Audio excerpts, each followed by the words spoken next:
Muy bien, en este ejemplo nos hemos propuesto pues mostrarles un caso en el que hay incurrencia en no linealidad debido a plastificación del material, es decir, una no linealidad por materiales. Vamos a ver la configuración general del problema que tenemos a continuación. En este caso no vamos a presentarlo en los dos software, vamos a concentrarnos ahora a presentar un ejemplo en un software y otro en otro. A menos que sea muy especial lo haremos ahora doble, porque ya los conceptos los hemos dominado en cada uno, ¿no? Y ya sabemos cuáles son las técnicas de modelado en cada uno de ellos. Bueno, fíjense en algo. Lo primero que hacemos acá en Nastran para llevar a cabo un análisis no lineal es venirnos al sector de análisis. Y nosotros debemos definir, en primer lugar, cuáles son las salidas que queremos configurar y el tipo de análisis que queremos configurar. En este caso, el tipo de análisis que estamos utilizando es un tipo de análisis no lineal estático. Por lo general, usted comenzará con un análisis estático lineal. Hace la primera prueba, todo funciona bien, perfecto, pasa, quizás un análisis modal. Y por último, puede que llegue un análisis estático no lineal, pero no suele ser la práctica que usted de buenas a primeras pase un análisis estático no lineal, sino que por lo general hacemos primero al menos un análisis estático lineal antes de pasar a no lineal. Ahora, si queremos tomar en cuenta no linealidades que pueden ser de diversas fuentes, ¿ok? En este caso es de materiales, pero puede ser geométricas y de otro tipo. Entonces tenemos que incurrir al menos un análisis no lineal estático. Ahora, en este caso, no hemos aplicado entre las opciones de extracción, no hemos aplicado la opción de extracción de deformaciones unitarias, no nos hace falta, pero si usted quisiera estudiar deformaciones unitarias en salidas nodales, debería aplicar esto. ¿Ok? ¿Vale? Por defecto, como vamos a incurrir en rango no lineal, él nos va a mostrar una relación de plastificación de deformaciones unitarias, pero no todas las opciones de deformación unitaria. Entonces, yo lo voy a dejar acá para que sea un poco más simple de resolver. En opciones estamos activando los grandes desplazamientos porque es el caso. Vale, muy bien. Ahora bien, en este caso, noten que se han generado una serie de conectores. En primer lugar tenemos elementos tipo longitudinales que fueron creados tipo beam con este tensor que usted ve acá. ¿Okay? Y este tensor, noten que es un elemento con sección transversal maciza de 5 milímetros. Le estamos aplicando un material ASTM A36 de forma general, ¿no? A todos los elementos. Igual pasa con los elementos tipo shell. ¿Sí? Para el conector, la oreja de conexión de este elemento longitudinal, tenemos un conector por acá con sección circular de apertura, igual para los elementos shell y para la placa de soporte, y se está generando en el mesh setting un mallado continuo con 20 y elementos lineales.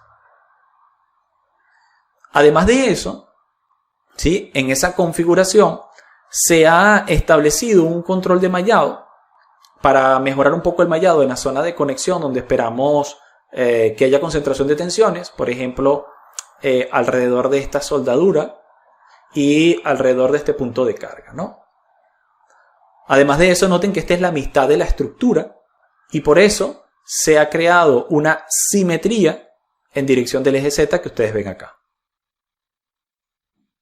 Y todo lo demás está empotrado, este punto y este otro punto del conector. ¿Ok? Además de eso se ha creado un conector de rígido para poder pasar los grados de libertad de toda esta curva al punto central, que es el punto donde vamos a crear el conector. Quizás acá podríamos tener un detalle de conexión un poco más, digamos, desarrollado de forma tridimensional, pero no es el caso, no es lo que queremos estudiar en este punto. ¿Okay? Entonces simplemente lo simplificamos. Habiendo hecho todo este tipo de controles, vamos a pasar a la configuración no lineal. Fíjense, en la configuración no lineal lo único que yo he editado es que me presente todos los incrementos de carga y que los guarde cada uno de ellos. ¿Por qué? Bueno, porque quiero ver el resultado final en el proceso de aplicación de la carga, en el historial de carga. Pero no estoy identificando el número de incrementos y tampoco estoy activando longitud de arco como método de resolución iterativo porque no es necesario en este caso. Por lo general, editamos la menor cantidad de opciones posibles y si es necesario, entonces sí que cambiaríamos algo. Se está aplicando una carga de 2.5 kN en dirección Y negativa y estas son todas las restricciones. Ahora bien, ya yo tengo por acá preparados los resultados para no cargarlo desde cero. Así que voy a buscarlos directamente por acá.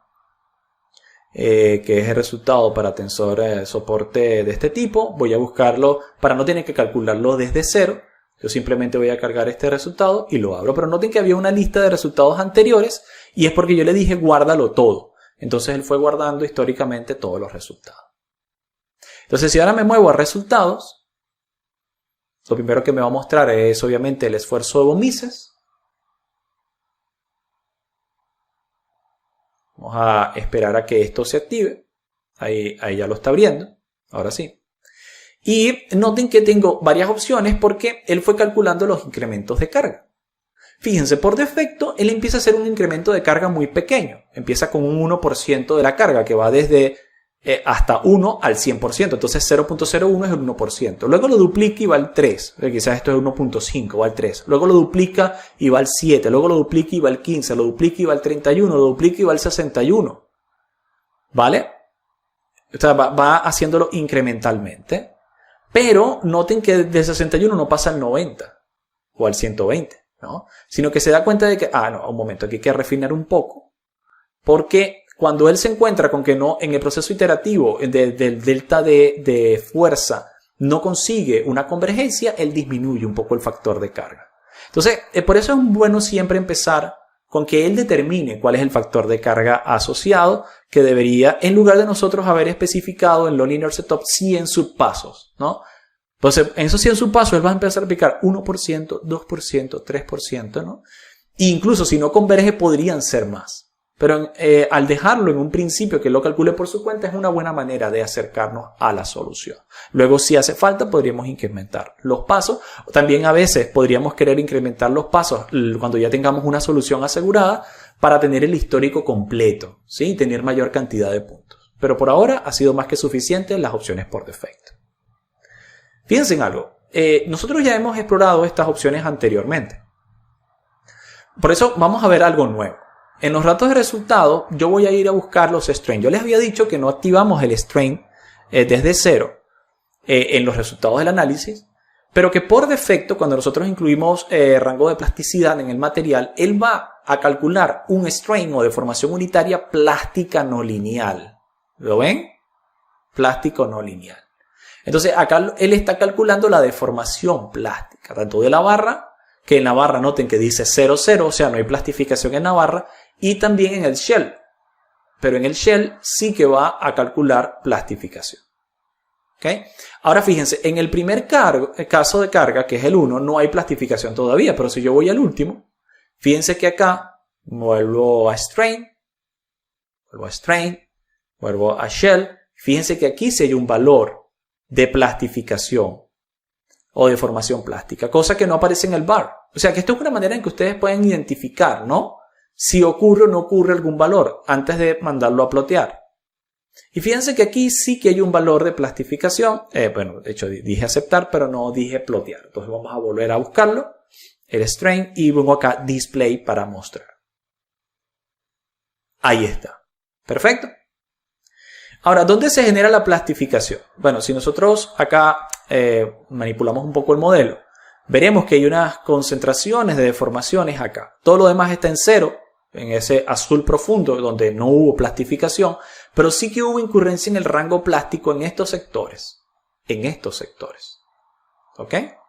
¿Y por qué hubo incurrencia aquí en el rango plástico?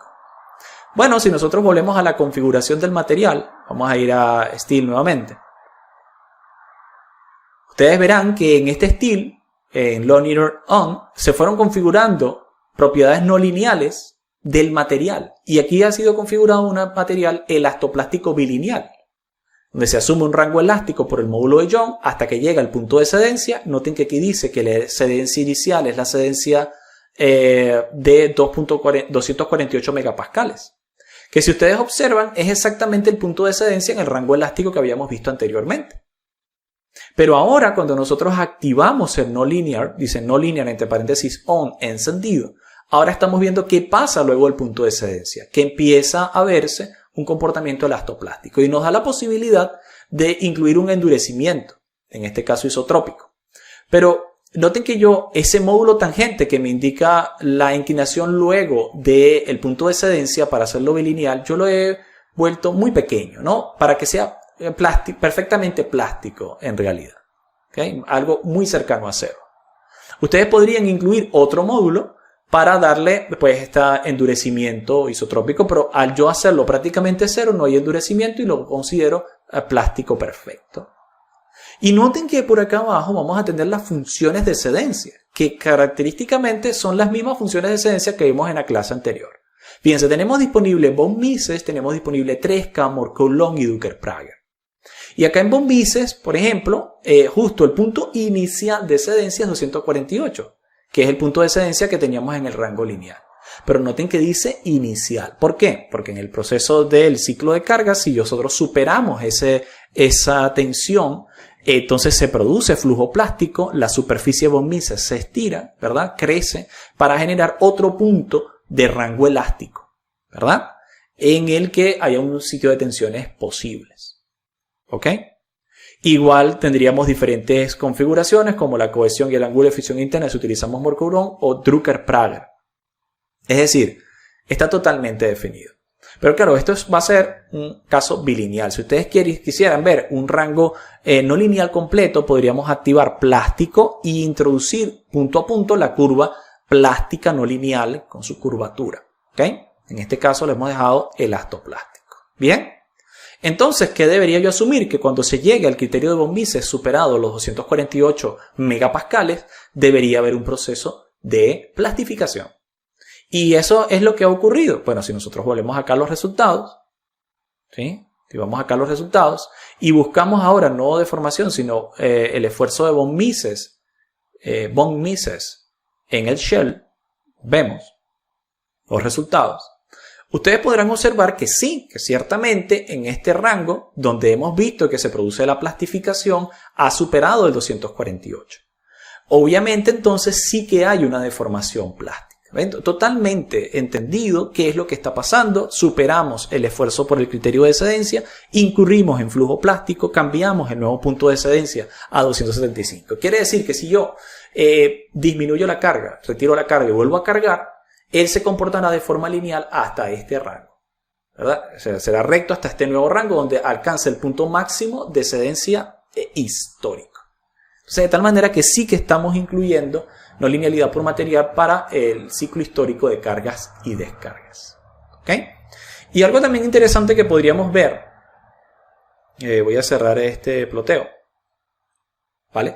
Es generar un ploteo o gráfico interesante, ¿no? En el que yo voy a ver para los incrementos de carga el desplazamiento total. Vamos a agregar esta curva y lo ploteo. Y voy a cambiar, ustedes ven que parece una sola línea recta, pero no es así. Aquí hay un cambio en el ángulo, ¿no? Si nosotros de hecho ploteamos acá scatter, podríamos verlo claramente. Fíjense en algo. Yo voy a dibujar una línea que va a ser elástica de este punto a este punto. Y fíjense que si yo uno los primeros 4 puntos, pues se unen perfectamente, ¿no? Ese es el rango elástico. ¿Sí? Vamos a dejarlo como por acá. Ahora cambio de color. ¿Y qué pasa si yo uno estos otros 4? También está en el segundo rango, que es el rango de plastificación. Entonces hay dos curvas que noten que se intersectan. Esta, y vamos a otra vez a la verde, esta otra. Son dos curvas, no es la misma. ¿Ok? Entonces, obviamente, acá se está produciendo una diferencia. Esto sería rango lineal, pero cuando llega al punto de plastificación, ¿sí? Supera el criterio de excedencia, empieza a verse un rango no lineal, es decir, ya no es una sola recta, sino son dos, porque lo habíamos creado de forma bilineal, ¿cierto? Si quisiéramos ver la curva completa, tendríamos que haber creado la función de plasticidad. Pero lo que sí que está funcionando es el criterio de falla a través de la superficie de excedencia. Eso está funcionando totalmente y lo vemos porque aquí hay dos puntos, ¿no? O dos maneras de deformarse, una en el rango elástico y otra en el rango plástico, ¿no? Elasto, plástico. Muy bien. Bueno, esto era un pequeño ejemplo que queríamos presentar para ustedes, solamente como referencia a la clase anterior para que no quede solo como teoría, y donde se ve claramente que esto nos permite determinar si hay plastificación del material en cierto punto.